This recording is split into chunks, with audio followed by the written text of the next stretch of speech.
उनके जो सभा की कार्रवाई कल दिनांक 5 फरवरी 2026 को प्रातः 11 बजे तक के लिए स्थगित की सभापति के कुर्सी पे बैठे थे।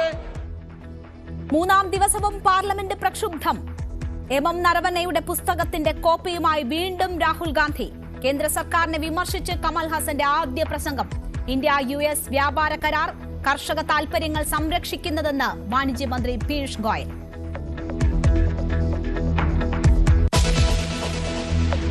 സംസ്ഥാനത്തോടുള്ള കേന്ദ്ര സമീപനം അടിയന്തരമായി തിരുത്തുകയും കേരളത്തിന്റെയും ഇന്ത്യയുടെ ആകെയും വികസനത്തിന് അനിവാര്യമായ ആവശ്യങ്ങളാണ് കേരളം ഉന്നയിക്കുന്നത്.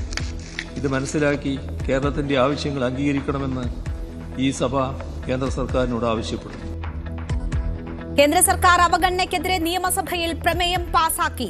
ഭൂമി കണ്ടെത്തിയിട്ടും എയിംസ് നൽകിയില്ല.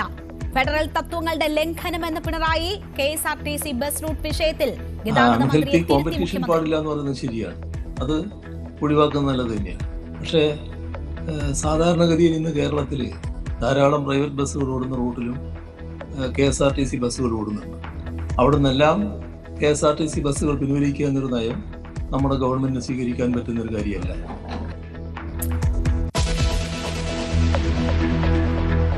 SIR-നെതിരായ ഹർജിയിൽ സുപ്രീംകോടതിയിൽ സ്വയം വാദിച്ചു മമതാ ബാനർജി. പോരാട്ടം ജനാധിപത്യം സംരക്ഷിക്കാനെന്ന് മമത അഭിഭാഷകയുടെ കുപ്പായം അണിഞ്ഞത് 45 വർഷങ്ങൾക്ക് ശേഷം.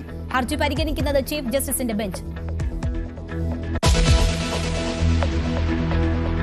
മണിപ്പൂരിൽ രാഷ്ട്രപതി ഭരണം പിൻവലിച്ചു. പുതിയ സർക്കാർ രൂപീകരണം ഉടൻ. യുനം ഖേംചന്ദ് സിംഗ് മുഖ്യമന്ത്രിയായി സ്ഥാനമേൽക്കും. നെജാം കിപ്ഗൻ ഉപമുഖ്യമന്ത്രി.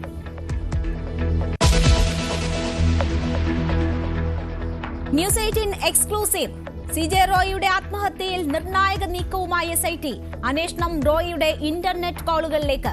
ദുബായിലെ ഇടപാടുകളിലും പരിശോധന. ഇടപാടുകാർ ആശങ്കപ്പെടേണ്ടതില്ലെന്ന് കോൺഫിഡന്റ് ഗ്രൂപ്പ്.